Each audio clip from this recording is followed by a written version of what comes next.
Welcome to Hood Champion Boxing and Sports. In boxing, you find a way to win or you find a way to lose.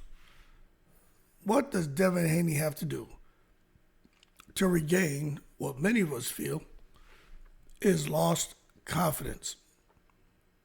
Because Devin Haney was looking like a monster right up to the Ryan Garcia fight. Even in that fight, when things weren't going his way, Devin Haney showed a lot of character, a lot of grit, and he swept rounds 2 through I think 7 or 8 until the Ryan Garcia power showed up again and Devin Haney had problems. But I'm going to tell you, the loss to Ryan was a humbling defeat. And him coming back to the sport of boxing, all eyes were on Devin to see how he would look against Jose Ramirez. Now, I knew Devin could probably box his way to a victory, but I picked Ramirez to beat him. And the reason I picked Ramirez, I just said Robert Garcia is going to have his guy in great shape, and Ramirez was going to go after Devin. And that's exactly what happened. But Devin moved a lot. He ran. But even Bill Haney came out and said, look, the plan was for Devin to go in there and just box and move and not get hit, not take damage. I think it was a bit extreme with the movement by Devin. That's why I've coined the term when describing guys who fight like that as boxer runners. They'll box and they'll run. It's not box and move, set your feet, engage again. No, it's boxing assholes and elbows. But that being said, I just think for Devin Haney, I think there was a point he reached with everything he had done in the sport of boxing, that maybe there was an aura of invincibility, which has been cracked. Ryan Garcia, I think, fractured that aura of invincibility, and Devin Garcia's recent performance against Jose Ramirez cracked it, broke it, that aura of invincibility. And oftentimes, if you have a fracture, it heals up without any sign of injury. But when you have a clean break in something, it may heal, but it's never the same. And I think that's what's going on with Devin Haney.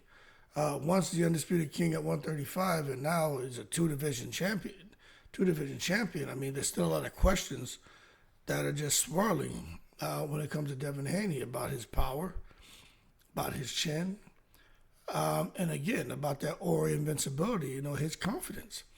And I think those are fair questions. Now, when we talk about his power, this is where I think Shakur Stevenson is going to have some problems with Zepeda. I think Shakur is going to try to prove that he's got power. And Zepeda is not the guy Shakur should be trying to prove that to. And the reason I bring that up is because Devin, in my opinion, was so worried about what fans were saying about him not having power, him not engaging, that he wanted to prove that, like He-Man, the power of Grayskull and Skeletor, that he had the goddamn power. And he's sat there trying to knock out Ryan and just stayed in the pocket too long and got clipped. With Ramirez, he didn't want to do it.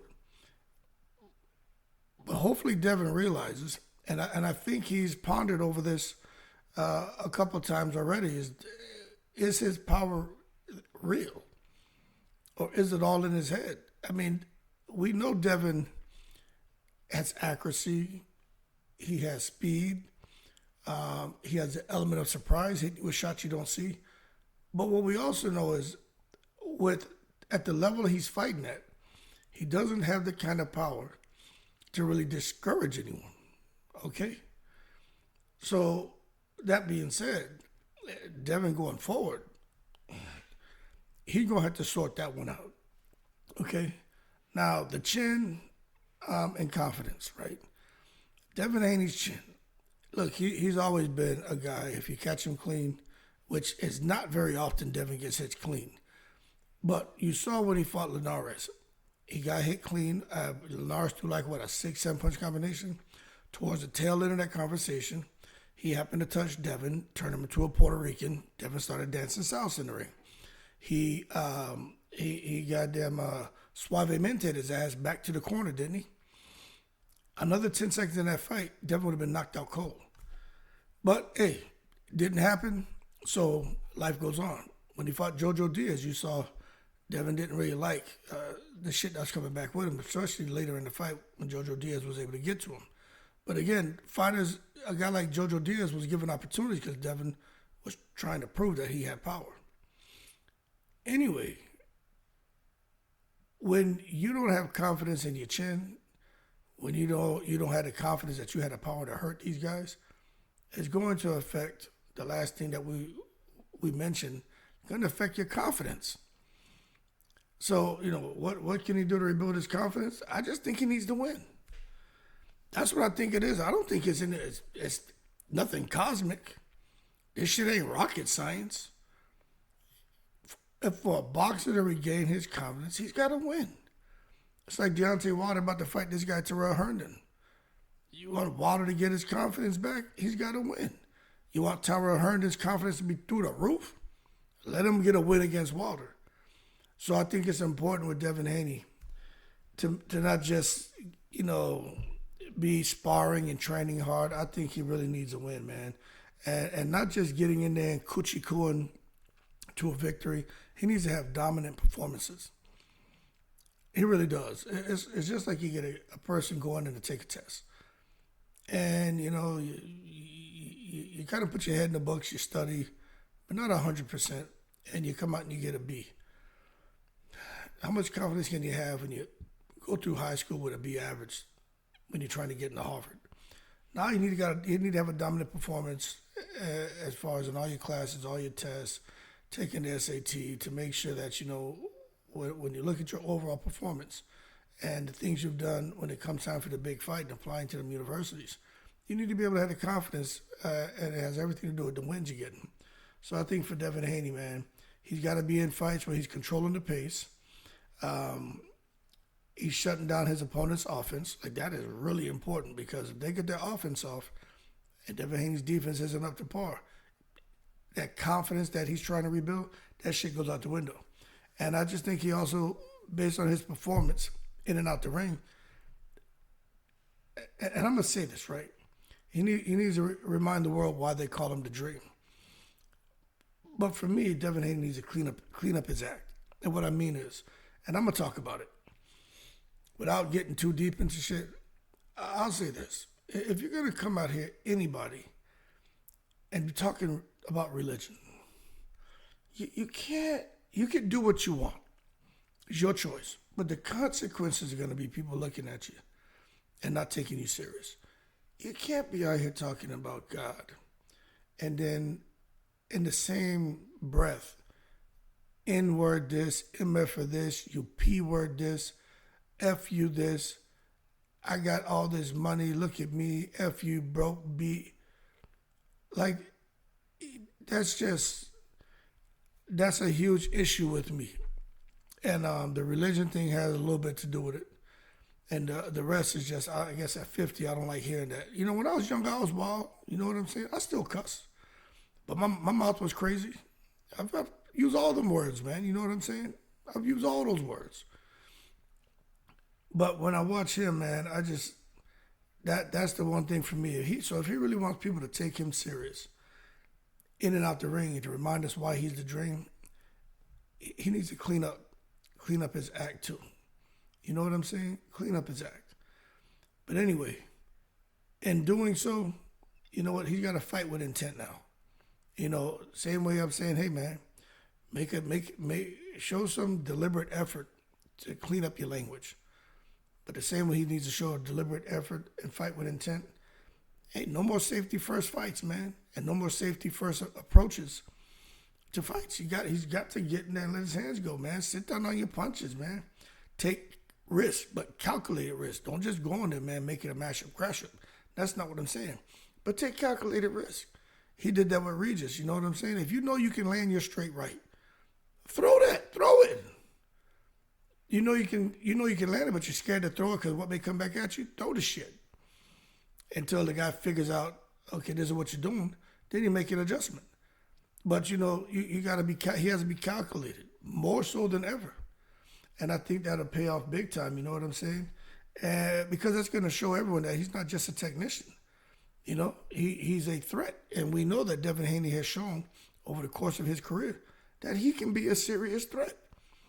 But when you just look at the Ryan Garcia performance, then you look at Ramirez, I think it's still a little premature to say Devin Haney, there's no hope for him.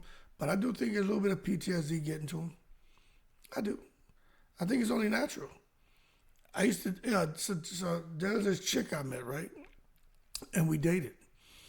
And I'd be driving my car or her car, you know. And anytime we get behind like a big truck or be in traffic and I would apply the brake, she would always kind of reach across, you know what I'm saying? And like kind of freak out a little bit. And, one time she reached across, caught me in my mouth. And I was like, yo, what the fuck? And she's like, oh, I'm sorry. I said, yo, why do you always, whenever we hit to apply the brake or a vehicle, pulls in front of us, why do you have that reaction, And then that's what she explained, that she's still, to this day, had been in a car accident, was a bad car accident, and she, relives the moment. So you see her almost bracing for the impact, even though, it's nowhere near the goddamn car that pulled in front of us. But I just think Devin Haney, man, he's got to work through that shit, kind of like that chick I was dealing with. She had to work through that, we stopped talking after a while, but, I think she may still be out here at 50 years old, man, goddamn karate chopping people when a car pulled in front of her. Anyway, the other thing is picking the right opponent, man. And when I say that, I don't mean that Devin should be pushing for a third fight with Kambosos. No, Hitchins called him out. Fight Hitchins. Fight Hitchins, man. I think that's a good fight. Hitchins could get Devin if Devin doesn't let his hands go. But if Devin lets his hands go, makes that fight a little interesting. I'll tell you, I think Devin has more layers to his game than Hitchins. But Hitchins got the confidence and momentum going. That shit matters. But as far as who has more layers to their game, Devin got more layers. And he's shown that time and time again in fights. Hitchins is a guy who does the least amount to get the victory. I was watching him fight Kambosos. Hitchins threw Kambosos threw a shot. Hitchins caught the shot and countered with a hook. And I was like, holy shit. Hitchins knows how to do that. So Hitchins can do a lot. He just doesn't show it all. Because, in boxing, sometimes less is more. But if Devin Haney faced Hitchins, more would be more. You know what I'm saying? He can't go in there trying to lessen more against Hitchins. He needs more means more. He's going to have to let his hands go. He's going to have to pull out all the goddamn tricks and really put Hitchins in his place to get us all to be like, okay, Devin Haney picked the right opponent, got a statement win over a guy like Hitchins. But if the Hitchins fight can't come through, it's just really horrible that Devin wasn't able to silence the doubters and reignite his swagger by fighting Teofimo. Like that fight with Devin and Teo, there's nothing was stopping that. Teo just wanted more money. Devin already signed and agreed to it. So, when you look at that, you got to give Devin a whole lot of respect because he was trying to make the fight. And the last thing is just controlling the narrative, you know what I'm saying? Haney's confidence grows when he's in control, of the ring, the press, and the pace. So he just needs to own the spotlight again. Right now, Devin Haney's kind of out of the spotlight. He got a little drama, a little baby mama drama. So personally and professionally, Devin Haney is not in the space he would like to be. But I do think if he can control the narrative, man, and get back in the spotlight in a positive way, I think that's really going to help regain his confidence, man. So fighting with intent, picking the right opponent, and controlling the narrative, man, But, hey, kind of is what it is at this point in time. Devin Haney was once undisputed, once untouchable. But right now, man, people got questions. Is Devin Haney still, that guy? The Rocky bounce back, it's affecting him. The fact that he can't get Teofimo in the ring, which I think would have done wonders for Devin if he could have beat Teofimo. But he just needs more than a win, man. He's got to believe again, and they gotta figure out what they can do to get the right fighter in the ring with him.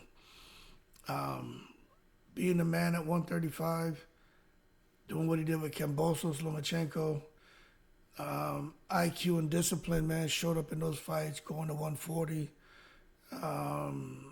handling business, Ryan jerking him by being on steroids, coming back, barely scraping by with Ramirez with that lackluster performance. But he was able to command the performance, but still, the confidence and swagger with Devin Haney is not what it was. He ain't on top of cars dancing no more. He ain't in the shoes. He ain't into doing the goddamn monster mash no more. You know, that shit is all gone out the window. But I just think he needs controlled dominance. He needs a dominant performance, man. And I hope Devin Haney can get it. You know, this whole thing about safety first, survival first, that's not gonna help his career. That's not gonna help with the fans, putting him back in the positive spotlight and praising him. That's not gonna do it, man. So he's gonna have to figure it out. He's skilled, he's slick, but he's proved that he's beatable. But he's gonna have to get there with somebody else who's smooth and slick, who doesn't look beatable as far as Devin Haney, fighting person, but then get in the ring and beat him. And that's why I think Hitchins may be a good fight for Devin. They're talking about it. Hitchins called him out. I think that would be a real good fight for Devin. It's just Devin ain't trying to go back to 140. That's the problem, and I can't blame him. But no matter what he does, he needs to let his hands talk. You can't face confidence. You gotta earn it in the dark. Lonely nights when he's there, you know that shit getting. You can't leave your mind behind, so you know he's dealing with all that crap. Try to rebuild that confidence, man. It's gonna be. He has a lot to do with rebuilding his own confidence. Young, smart, capable, but man, I just don't know. Anyway, y'all leave your thoughts below. Let me know what you think about Devin, man. You know what will it take to bring him back? I just wish he and Teo could have got that fight across the line. I really do, man. Anyway, can Devin Haney be elite again? That's the question. Keep cool. I'm in the breeze.